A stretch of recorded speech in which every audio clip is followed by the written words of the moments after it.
নমস্কার বন্ধুরা, কুমকুমস রান্নাঘরে আপনাদের সবাইকে স্বাগতম। আজ আমি বানাতে চলেছি খুবই মজাদার এবং ক্রিপসি চিকেন উইংস ফ্রাই। দেখুন কি করে বানাই। আমি কিছুটা এখানে চিকেন উইংস নিয়েছি, আধা কিলো মতন আছে। ওটা ভালো করে পরিষ্কার করে নিয়ে গোলমরিচের গুঁড়ো, লঙ্কার গুঁড়ো, সোয়া সস আর ভিনিগার দিয়ে খুব ভালো করে একটু ম্যারিনেট করে নেব।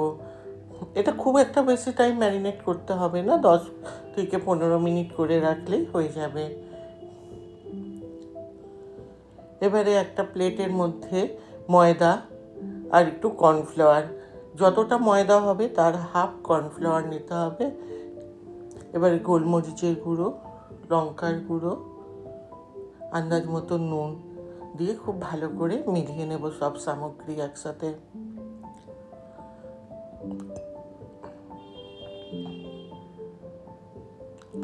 এবারে উইংসগুলোকে নিয়ে ওই ময়দার মধ্যে খুব ভালো করে লাগিয়ে নিতে হবে। এবারে হাত দিয়ে এক্সট্রা ময়দাটাকে ঝেড়ে নিতে হবে। নিয়ে এইভাবে আমি প্রত্যেকটা উইংস ময়দা দিয়ে করে নিয়েছি। এইবারে তেল গরম করতে দিয়েছিলাম, তেলটা গরম হয়ে যাওয়ার পর মধ্যম আঁচে এটাকে হালকা করে ভেজে নেব। 2 পিঠ উল্টে পাল্টে লাল করে ভেজে নিতে হবে, যাতে চিকেনগুলো সিদ্ধ হয়ে যায় আর একটু কালারটাও লাল আসে।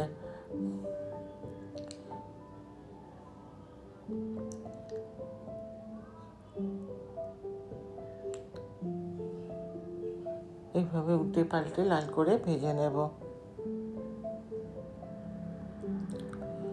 দেখুন সুন্দর একটা কালার এসে গেছে এবং সব সিদ্ধ হয়ে গেছে। এবার কড়াইটা ভালো করে পরিষ্কার করে নিয়ে কড়াইয়ের মধ্যে একটু বাটার দিয়ে দিয়েছি। বাটারটা গরম হয়ে যাওয়ার পর বেশি করে রসুন কুচি দিতে হবে। একটু রসুন কুচি দিয়ে দেবো।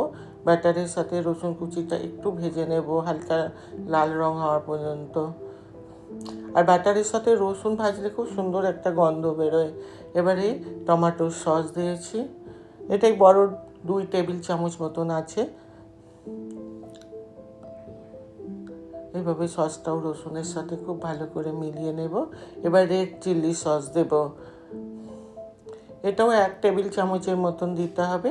আর সামান্য একটু সোয়া সস আর সামান্য নুন, কেন সব সসের মধ্যেই নুন দেওয়া আছে, সেই হিসাবেই দিতে হবে। আর হাফ চামচের মতন গোলমরিচের গুঁড়ো দিয়ে খুব ভালো করে মশলাটা কষে নেব সব কিছু সসগুলো। এবার একটু কাশ্মীরি লঙ্কার গুঁড়ো দেব।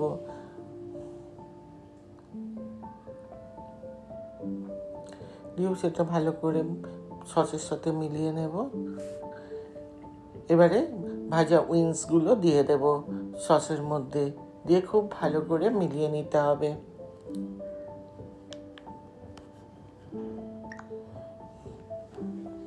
এভাবে প্রত্যেকটা চিকেনের মধ্যে এইভাবে সসগুলো লেগে যাবে, ততক্ষণ পর্যন্ত আমাকে এইভাবে মিলিয়ে নিতে হবে।